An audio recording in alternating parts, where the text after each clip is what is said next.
She's a lonely girl, and it's a lonely world. She gon' let it burn, baby, burn, baby. It's long-winded Wednesday. Wednesday. Long-winded Wednesday. Get that. Okay. The internet is a tad slow on my end. Mine is? Mine is. Get that. Oh. Yeah, okay. I'm trying to share this.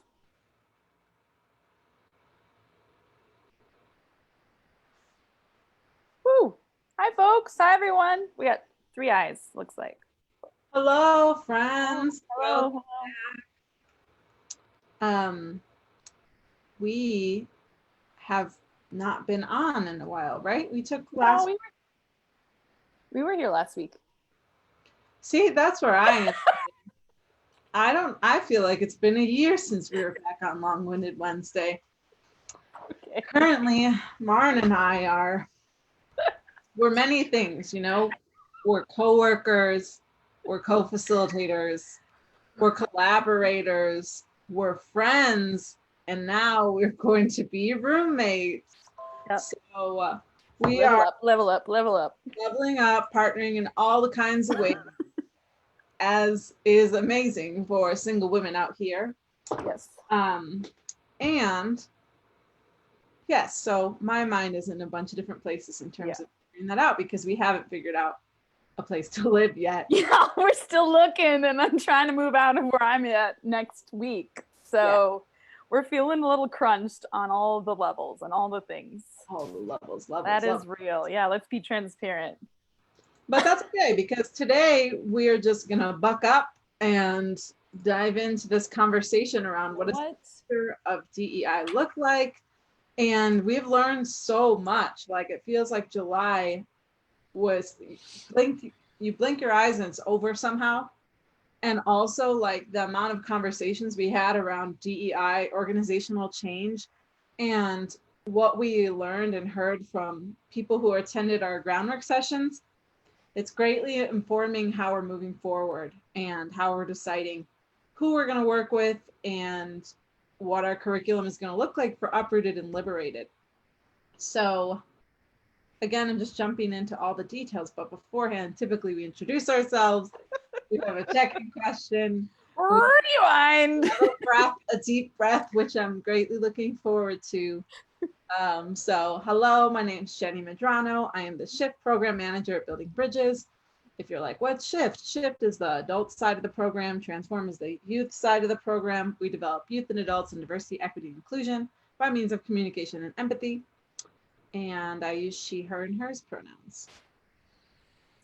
And my name is Maren. I'm going to change it right in this moment. Yes, put that pronunciation in there. Maren. I love it. Don't get it twisted. It's not Maren. It's not Maren. I know it sounds like it could be, or reads like it could be. Nope. My name is Maren. I use she, her pronouns. I am the SHIFT coordinator, or attempting to be the SHIFT coordinator. It's like that, huh? Yeah. Some days are better than others. I'm keeping up. It's all good though, learning as we go. And yeah, when you said we're gonna like buck up sort of thing, I was thinking that today of like the places and times that I do shine is this, like, it's gritty. We have all these things we have to do, and it's like a CrossFit workout, like, you know, like, yep, that, like, I'm gonna do it. That deep-seated rugged individualism. Yes. No, it's not that. It's just like, just kidding, you gotta lean into like, this is uncomfortable and it's a lot and it's only temporary and holy shit. And like, how do you hold all the things like you mentioned of like, we're trying to run a business and also move and like manage our own emotions and be in partnership with each other in all these different ways. And so, yeah, it's a lot and we can do it. Another reason why we're friends, because you shine in those moments. That's what I'm saying. This is it. I do not. not shine in these moments. I shine in moments where I have concentrated time and space allowed for me to lead, consult, strategize. Anywhere else, I just like to chill. So I'm so glad I have Maren just keeping me going with deadlines and crunch the numbers and schedule the things. Trying. Really trying. All right, yeah, let's take a breath. Okay. Just do whatever feels good. Just breathe a couple times and notice that is happening. It's always happening. It's there for you always. And sometimes we need to pause and just take an extra couple bigger, deeper ones. So that's the other thing. I got up early today and I did all my things. And you're talking, you're not breathing.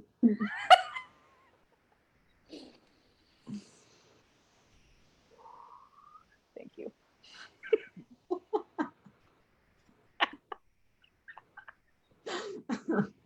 Laughter is good too. Laughter releases endorphin.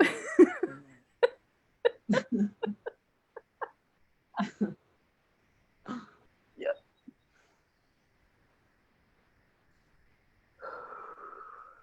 Okay, thanks for that. You're like, you just gotta breathe. You just gotta keep breathing. You know. Sure you do. Anyways, yesterday. Called out. It's true. That's how. I mean, I'm in it, but also that's how I go. I'm like. I feel like I definitely have done that. If you look back on all the videos, every time you're like, okay, and then I'm like, and anyways, building bridges, blah blah blah. Okay. I'm gonna do the breath in the chest one.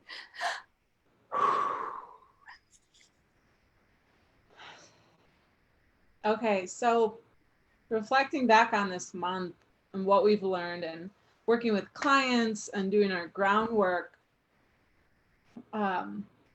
there's so much. There's so much. And also I'm thinking of another update that I wanted to tell you all, and that is that this is going to be our last long-winded Wednesday of July. And then we are going to take a break for August because of all the things we've mentioned, because of just really wanting to make sure we lay a strong foundation for the clients that we've locked in, for all of the training that we have coming up this fall. And if you're still interested, groundwork is happening again for white individuals and BIPOC in August and September. The white individual sessions have sold out for August. September is still available. For BIPOC, August and September is still available. Uprooted and Liberated are right around the corner.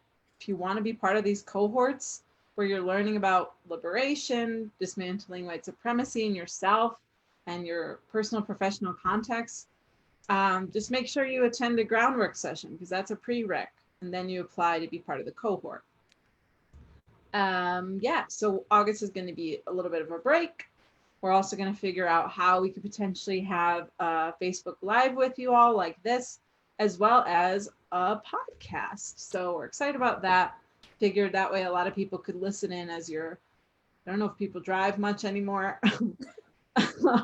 as you're washing dishes or going on a walk or sitting on a chair. I don't know. We want to make it accessible in all different kinds of ways. So we'll see you in September after this. Will you remember? Da, da, da, da, da, da. Sure. Da, da, da, da. So please don't forget about us. We'll be back. But yeah, as we mentioned, Instagram too. Instagram Bridges Shift. Yes. All types of good stuff on there as we kind of take a break from Facebook for a bit. Yeah. Again, it's me and Jenny running the shift programming, clients, groundwork. We're bringing in some all other amazing shift facilitators. And as a organization at Building Bridges too, we're all continually trying to navigate what does balance look like? What does health and mental health look like? How do we hold each other accountable of just yes, there's things to do, and also where can we release or let go. So it feels we had such a roundabout conversation about this yesterday, but by the end we're like, yeah, let's just take a break. Right. And that's okay. We want to come back, and I don't know, like I said, I feel like it's really important, and I don't know, like it's been cool that we've been consistent, not just because, not necessarily even that we have folks out there listening, but I think it's really cool just to carve out 45 minutes, like you said, even just for our own processing. Totally. Because we barely get to process together intentionally about the work we're doing. I feel like whenever we're together, we're either processing our individual lives apart from work. Yes.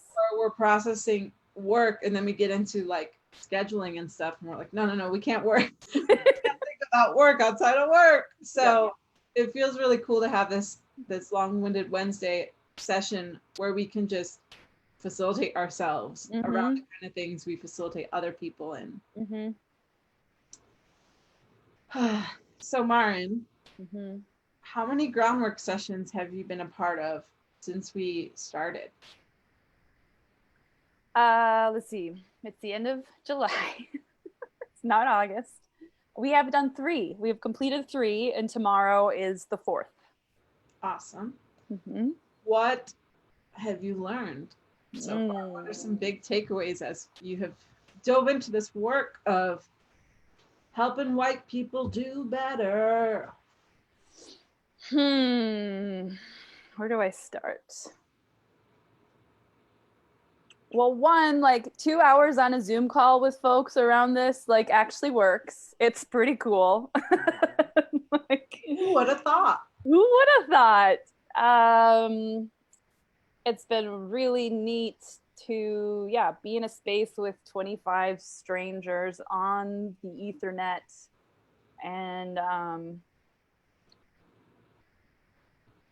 and really feel like we're planting a seed and allowing a space that is really necessary and needed. So I just, we've been talking about it for so long, and again, like, can we even do this online? And I feel really like validated and excited, like, fuck yeah, we can.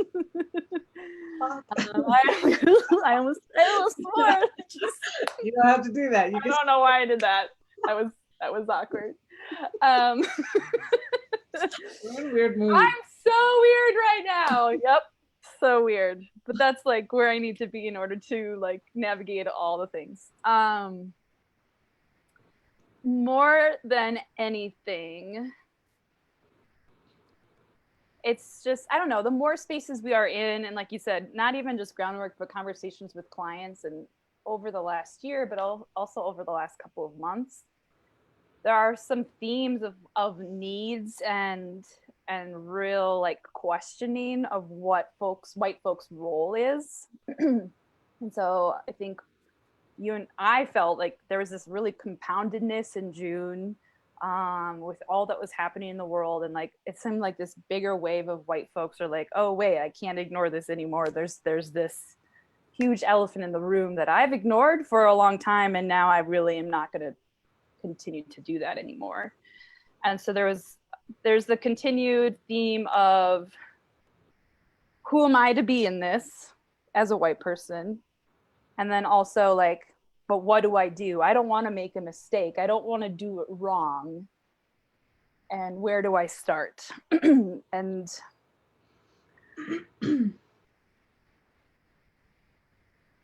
I think, I don't know. Yeah, it's just those come up a lot in different ways. And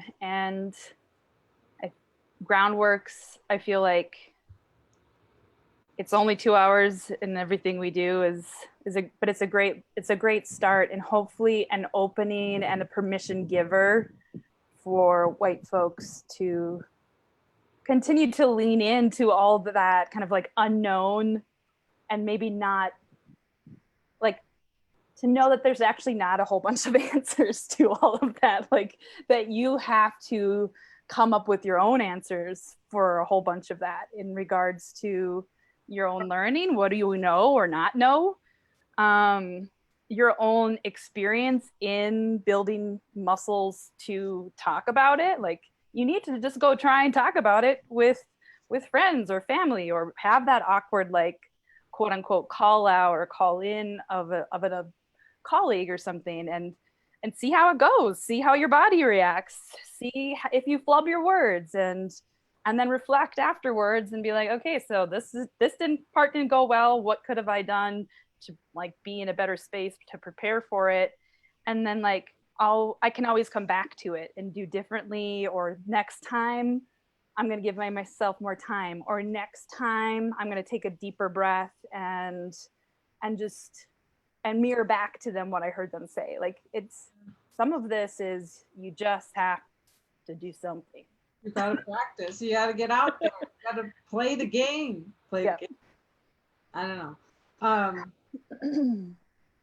Yeah, I feel like we've been on such a journey together, learning about how to do this well, leaning into race-based affinity spaces. There were so many questions on my mind of, is this gonna work? Mm-hmm. Are people gonna respond well? Mm-hmm. Are we moving too fast, too quick to bring a bunch of white folks into the four eyes of oppression, where they focus on how racism is showing up in their own lives, Mm-hmm. like outwardly calling out white privilege, white guilt, white shame? But it seems to be working, and it seems that people are responding well, and those who sign up are eager to start the hard work, mm-hmm. which is encouraging to me. Yeah, absolutely. And yeah, people are just like wholeheartedly wanting to start the work, and really like BIPOC needing space away from us to process. Like white folks really do. We need the space to like say all the weird things, or to try out something, or be like, you know what, like I once thought this, but now I'm realizing like I've been sitting in privilege all this time, and I really want to do something different. And it's bringing emotion in me, and it's okay that I'm sharing that emotion, because that actually helps other white folks in this group tap into their emotion, and hopefully into a deeper why and connection and groundedness of why they even thought that this was something they wanted to participate in and start walking the walk in. Yeah. And I feel like that's something that we've joked about at Building Bridges before. The emotion of white folks, and for me, I've like made jokes around white tears. Yeah. And to be clear, like I'm with you on that. Like I think it's totally good and healthy that white people experience emotions. Yeah. And a lot of those emotions are going to be rooted in guilt and shame around having had privilege all your life, and all the things that means, and it taking so long for you to realize blah blah blah. And I feel like that is so important to like holistic healing and liberation. Yep. It's just not always helpful to allow your tears to take up space in a multiracial space. Yep. And then the history of sometimes those tears, especially from white women, being weaponized against people of color, especially Black people in the US. It's weightier. So if you're listening to this and you're wondering, like, is it okay for me to cry or not cry? Like, yes, it's okay. Just be aware of what space you're doing that in, and groundwork is a space for you to do that. Yeah, there's a time and a place. Yeah. And part of that too is getting practice, or hearing perspectives, or trying things out too, and learning where, like, what does that actually mean, when and where. And usually, yes, more likely than not, it is not in a multiracial space, but for you to do with another white accountability partner, or white friends or family. Or yes, groundwork is definitely that. Because that was so part of my journey as well. Like, I know there were moments that I was in different trainings throughout the last 5 years where it caught me off guard, because the cognitive dissonance, and again, like, now I can see it too, like, there still was willful ignorance within my own self. And yet, like, to truly, like, for it to click, like, click, click, like, whoa, it's heavy, and it should be heavy. That's true. People literally are dying because of it, and we are a part of it. I'm a part of it. That's heavy. Yeah. Yep. On the BIPOC side of things, um, yeah, we do need our own space. Yep. And I've known that. I've been knowing that from my own personal experience. But since June, we've done 2 BIPOC sessions since we're just doing it on a monthly basis. And it has been so affirming and confirming that this work needs to be done, that BIPOC need DEI development, space to vent, space to process, space to learn about how to liberate themselves. Like, we need it just as much as white people. And I feel like that is a hunch that I've had, and a hunch that I've talked with other people of color around. But in actually putting on these 2 sessions, like, Maren, it shouldn't have been surprising, but it was like even kind of weird how quickly everybody felt comfortable with each other. And we decided to take a risk and ask the check-in question, what is one burden that you're carrying today? And both times it was like, wow, people were honest in a group of strangers about their family struggles, about how racism is showing up, about intense things. And I feel like that just set the stage for even more honest dialogue. And similar to what you've said around the white sessions, these themes arose both times. And some of those themes were many Black folks feeling like they need a space just for Black folks to process, because their experiences are so different from people of color in general. Brown people, people of color, Asian people feeling this not enoughness sometimes in terms of being Mexican enough or being Chinese enough or whatever it was. And overall, people being like, I didn't know how much I needed this space actually, and I need more of it. So that's been cool to like see how that's a common thread. Definitely. What have been some of the common threads or themes in the white folks session?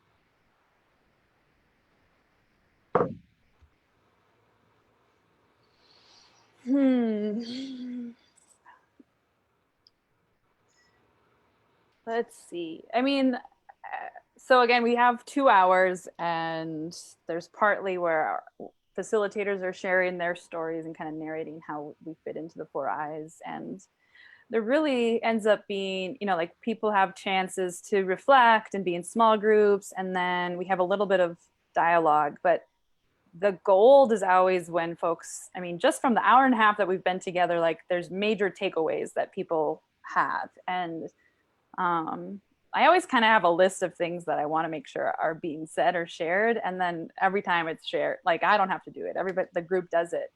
But I think the biggest is what we want to do, is what we're here for, what Building Bridges posture is that this is personal. You are a part of this racial story. You've been racialized, haven't known about it, or you've not been thinking about it, and now you're seeing it. So yeah, I don't know, just that theme that I think I've said so many times, like it's personal before it's professional, that folks can kind of like start to cipher through and like look back in their own experiences and be like, oh shit, I'm seeing that interaction, or I'm seeing that experience in a different light. So yeah, I think to me, it's a confirmation that white folks lose out in white supremacy as well. Like our ability to be in relationship and intimate and authentic with each other suffers because of it. And when we can be together in the way that we are for 2 hours in groundwork, it is a light bulb, be like, oh, I see what I'm missing out on too. And I'm seeing like I can actually fully show up and not be this robotic, I have everything perfect and I'm a good white right person. That's awesome, because that's like the same exact thing for the BIPOC session.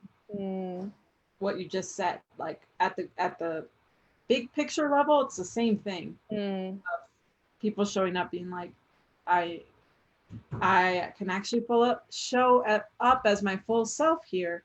So then what has truly been this impact of white supremacy?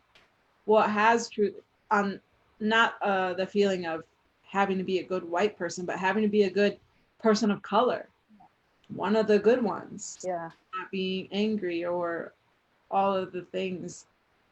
Yeah, that's so wild how across the board, like people just, the weight of white supremacy is that we always have to carry around this false mask that we don't want. That's the expectation that if it were to have names on it, it would say perfectionism, either or, sense of urgency, progress is better, all the things that make up white supremacy. Nothing's wrong here. Don't look at the skeletons in the closet. Yeah. And we just buy into the lie. We buy into the lie that we have to be a certain kind of way to be successful in the US. Yeah. And that's for the old way and the old systems. We got new systems coming. So you're not actively working to dismantle white supremacy. You're going to be part of what's dismantled. Cool. That sometimes I get good gems when I get on. That was a good one. To remember that. What time or what minute are we at? Half hour in. Yeah. 1 p.m.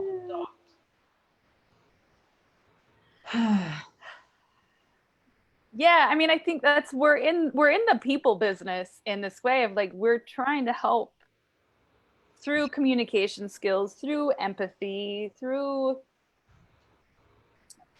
knowledge of better understanding of the lies we've been told. I mean, I guess this is another conversation too, of just like what liberation is and like what a future and like the long haul is like, what would it be like if we could just drop the mask, if we could drop that we have this all figured out, that we could drop this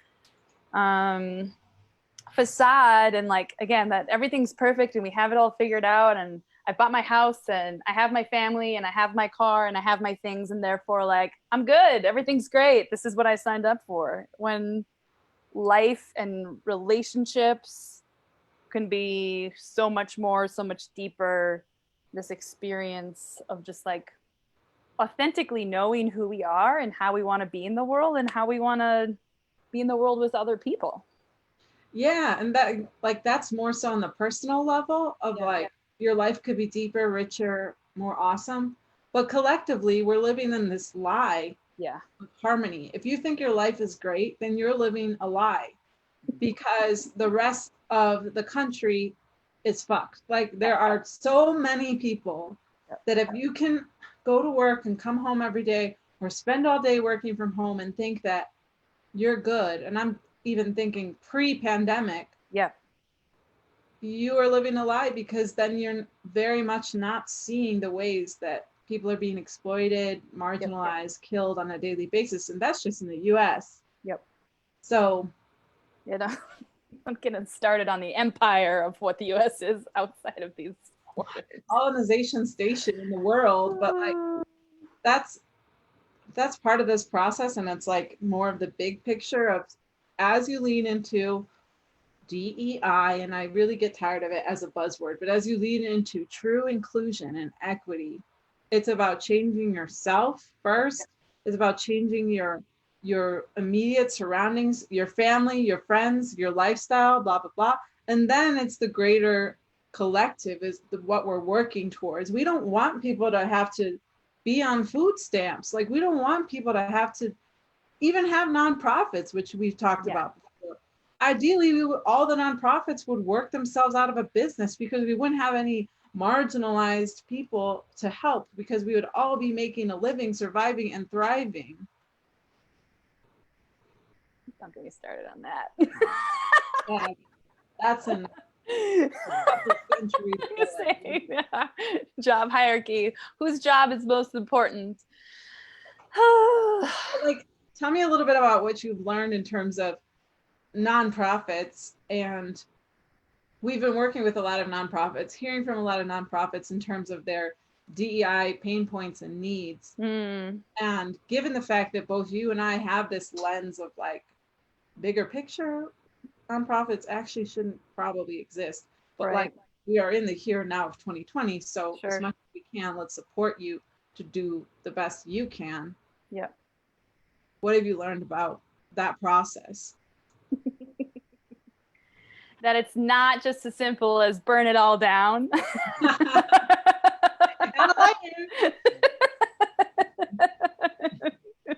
Which is the route I tend to want to go.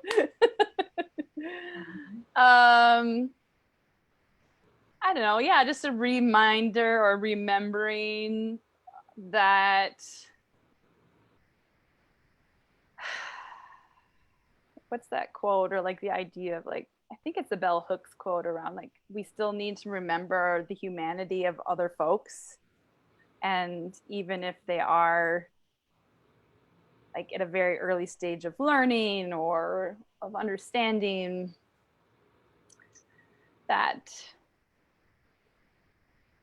and yeah, I don't know. I mean, it's not a big aha. It's like something that's in me as a former teacher, and like wanting just like for us all to be walking together in it. And yeah, it's going to look different for each space and nonprofit. And I mean, there's just so many different scenarios and kind of spaces and places folks are at. And so it's the continued trilogy too of like, okay, so this is where we are. This is what's happened in the past and why we're here. Mm-hmm. And with all this information that we have right now in this moment. And you know what we've talked about in a previous, I think just this month too, of like, okay, so what does that mean? Does that mean that I'm giving up my job? Does that mean that we're figuring out and ciphering our services to someone else? Does that mean that we're working with our staff only for the next year? Does that mean we're supporting board members in their journey because we want to invest and they're a part of also their learning needs to happen at the same time as staff? I'm learning it's continuously messy and perfectly imperfect, no matter what, no matter who you are, no matter how long you've been in the game. And also, yeah, I think you and I mean, there is a tension of just like, why are nonprofits in existence in the first place? And the infuriation of, yeah, like us being a coordinator and a manager, and like the very real, even just like who gets to earn more money than others in terms of like what is actually seen as a job. Yeah.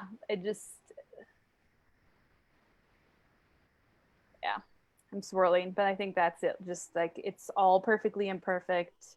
It's folks a part of systems, waking up to the systems. It's folks learning that they're complicit or like that they've participated.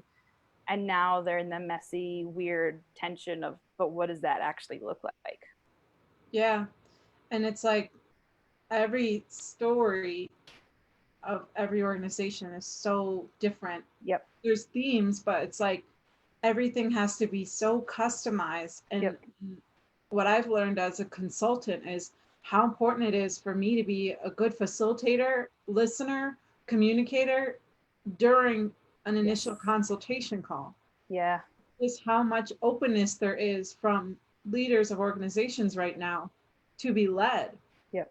I have felt like the more that we lean into, the more that I've leaned into leading the discussion, leading the 1 hour that we've set aside with new organizations, setting a stage of group norms as we would in an actual training session. Yep.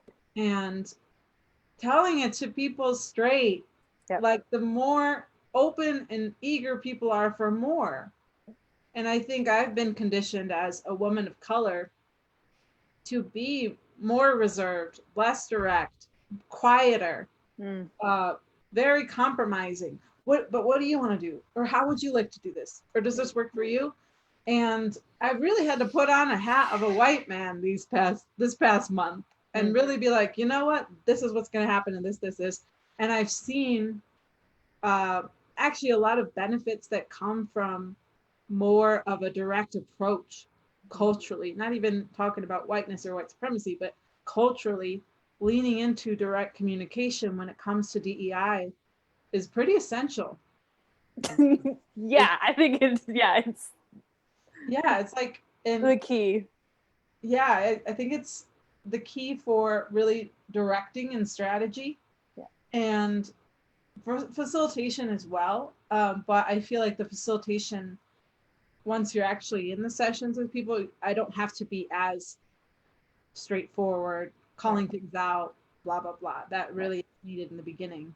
And then it's very strategic how we do that throughout the rest of the process, because we want people to come to their own learning moments. Yeah. So I've kind of learned more. I feel really empowered and confident in my position as the program manager and strategic development in general. Like, I can nerd out on that. Sure. Hell yeah. What has excited glad to hear that about your job? What lights you up the most?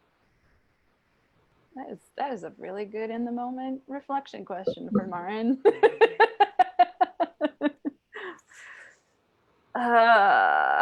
I think it's definitely in the moments. It's been in the moments and groundwork, especially by that last 45 minutes of the group dialogue, and then folks sharing out of like a takeaway, and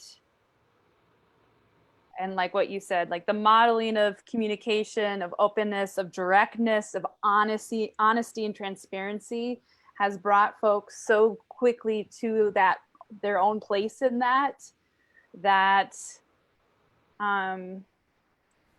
they're sharing and owning up to, or having ahas that they're really like, again, potentially holding an emotion, but also holding themselves in grace and holding others in that space and grace. And just there's a sense of collective healing, like what I think Reese Memenikin has talked about too. Like, white folks, you need to recreate culture of what it is to be together, and to go against white silence and white solidarity in that way specifically and intentionally is,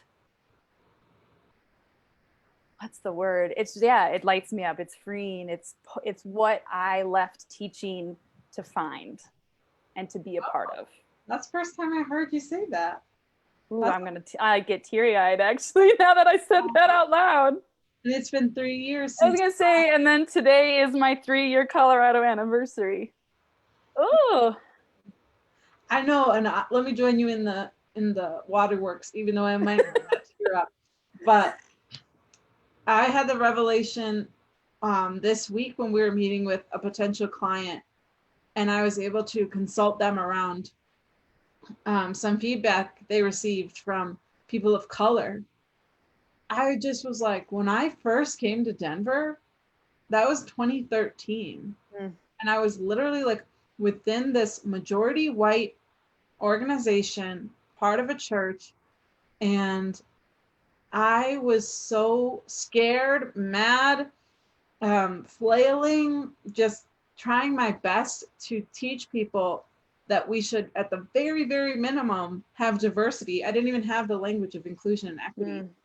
And that was so threatening to this group of people that I had to learn ways to really make the curriculum digestible. And I remember thinking as a 23-year-old or 22-year-old and crying, I wish I had someone to look out for me. Like, could we have a consultant that could help me be heard? Because I'm not being heard as a young brown woman.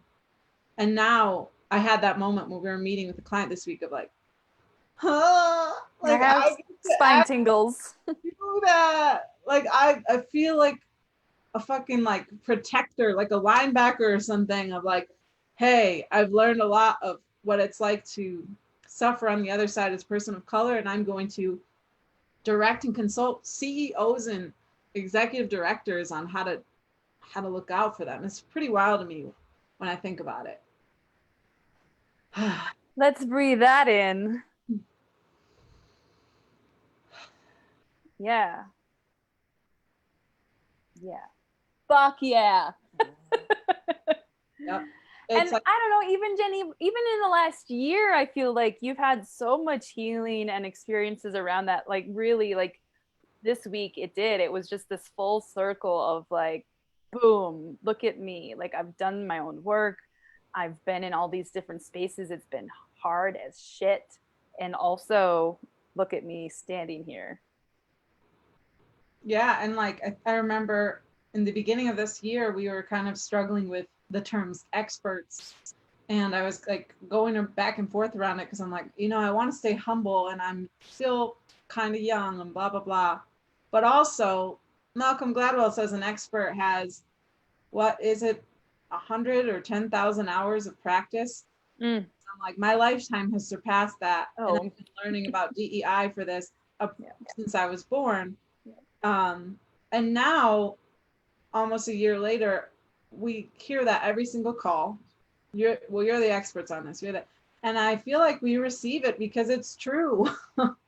Like we know enough, we have enough experiences under our belt where nothing you can say will shock us.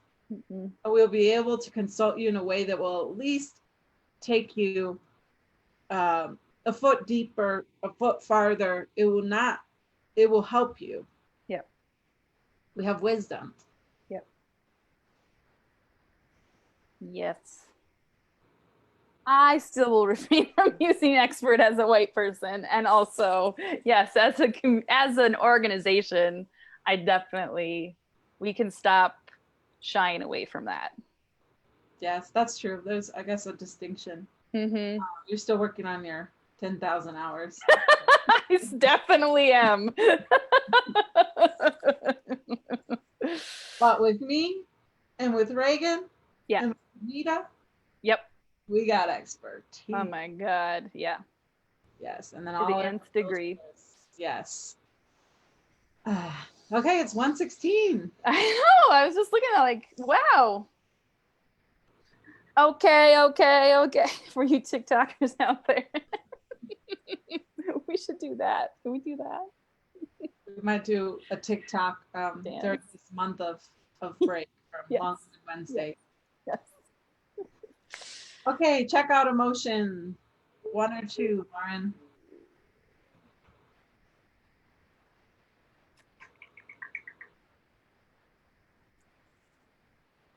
Grateful and humbled. Mine are grateful and excited. Do a little shoulder roll for that. Okay, y'all. Thanks for tuning in. We will get back to see you again in September. Da, da, da, da, da, da, da, da.